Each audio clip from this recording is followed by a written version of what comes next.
No deputado Pedro Cunha Lima, aqui no estúdio a gente recebe o deputado federal Rui Carneiro, que é do mesmo partido. Boa tarde, deputado. Boa tarde, Hermes. Boa tarde a todos que nos assistem. É uma grande satisfação, mais uma vez, participar do programa. Eu quero entrar na agenda política, deputado, no próximo bloco. Nós vamos ter 3 blocos de entrevista. Eu queria falar um pouquinho aí da corrida do Hospital Napoleão Laureano. Aqui não é um programa de esporte, mas eu estava vendo lá Rui Carneiro, outros políticos participando também. E o senhor, vez por outra, emplaca lá uma emenda no orçamento da União para esse hospital, né? Nós temos um trabalho muito grande nos hospitais filantrópicos e no caso do Laureano, nesse mandato, nós conseguimos já colocar 8.150.000 reais. Esse ano nós queremos fechar um mandato ultrapassando o valor de 10 milhões de reais. O ministro da Saúde teve no Laureano a nosso convite, a convite da diretoria. Foi solicitado um acelerador linear, que é um aparelho de 9.800.000, que foi empenhado no ano passado, que é a base do tratamento de radioterapia. Quer dizer, poderá chegar o aparelho esse ano, de extrema importância para o hospital. E é importante, no caso da corrida que você citou, esse tipo de evento que traga as pessoas, tanto a largada quando a chegada foi dentro do Hospital Laureano, para as pessoas conhecerem mais o trabalho, eventualmente fazerem uma visita ao hospital. O maior ajudador do Laureano são as pessoas mais humildes, que através da sua conta de luz contribuem com 5, com 10, com 15, e o hospital vai sobrevivendo. E dentro das nossas possibilidades nós vamos fazendo o possível e o impossível através do nosso mandato na Câmara Federal. Tanto para lá, quanto para o São Vicente, quanto para o Padre Zé, quanto para as entidades sociais, lá da Providência, Vila Vicentina, Instituto dos Cegos, Rede Feminina de Combate ao Câncer, Aspan, enfim, uma série de trabalhos sérios que nós temos aqui no nosso estado. São sempre emendas impositivas, aquelas obrigatórias? Isso, ou emenda impositiva ou recursos extras que fazem o mesmo efeito, que é o recurso chegar a essas instituições que ajudam muito o poder público. Eu digo sempre que esse terceiro setor, como é o chamado, tanto a prefeitura quanto o governo do estado, eles não sobreviveriam mais sem esse setor. A maioria, mais de 80% dos pacientes que são atendidos na saúde da Paraíba, eles são atendidos em hospitais filantrópicos. Só para dar um exemplo da importância dos filantrópicos e dessas entidades sociais na vida das pessoas, sobretudo as mais carentes. Deputado, esse é um ano de eleição, dá para fazer alguma coisa aí, né, em termos de emendas do orçamento, mesmo no ano em que as atenções dos parlamentares estão voltadas para a reeleição? Não, dá sim, inclusive porque as emendas colocadas no final de 2021, elas são executadas em 2022. E às vezes você deixa a emenda genérica e distribui agora. E muitas vezes você ainda tem alguns recursos extras esse ano, que você pode fazer o atendimento de prefeituras ou essas entidades que eu citei agora anteriormente. Eu queria apenas abrir um parênteses para comentar da importância do gesto do deputado Pedro e da importância da entrada de Patrick na Câmara Federal. Ele é portador de doença rara, ele tem essa bandeira durante toda a sua vida, e o simbolismo da sua posse é muito importante para milhões de brasileiros que sofrem de doenças raras. É um número cada vez mais crescente.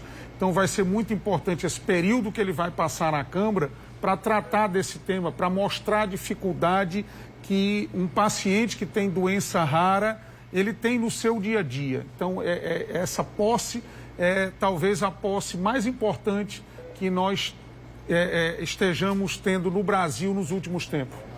Porque tem alguns deputados que têm essa bandeira, né, de voltada para a saúde, né? O senador Romário tem uma bandeira voltada para o autismo, né? E tem outros deputados lá também têm essa bandeira para mobilidade de pessoas com deficiência. E Patrick é um cara símbolo, que sempre é um símbolo, né, não só da luta dele pela sobrevivência com essa doença rara, mas também um ativista muito presente nessas questões, né? É verdade. E ele está coroando exatamente esse trabalho com essa posse na Câmara, que vai com certeza chamar a atenção de todo o Brasil. E os discursos que ele terá a oportunidade de fazer são discursos verdadeiros. É a vida dele, a dificuldade dele, dos colegas dele. Ele é amigo, por exemplo, do meu filho.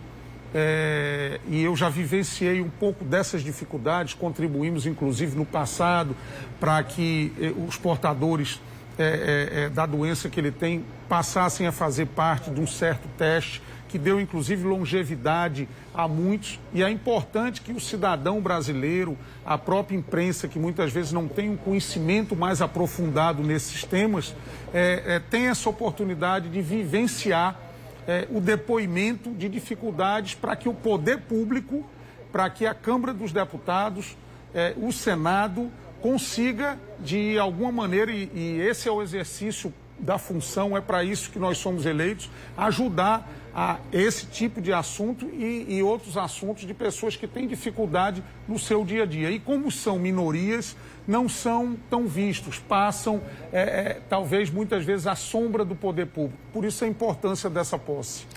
Deputado, o senhor ainda tem emenda contingenciada dentro do orçamento do ano passado? Uma parte sim, porque às vezes você empenha, mas ainda não foi pago.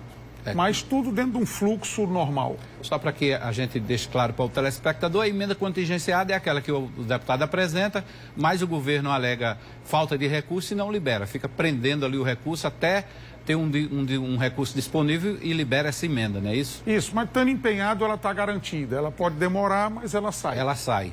Pois é. E a prioridade, sua prioridade nas emendas desse ano, o senhor já definiu? Não, minhas prioridades são sempre as mesmas. São essa área de ação social, essa área de saúde, que é uma bandeira nossa, e nos municípios, logicamente nós não temos como atender a todos, mas naqueles que nós mais representamos, a questão também de saúde, de educação, de infraestrutura.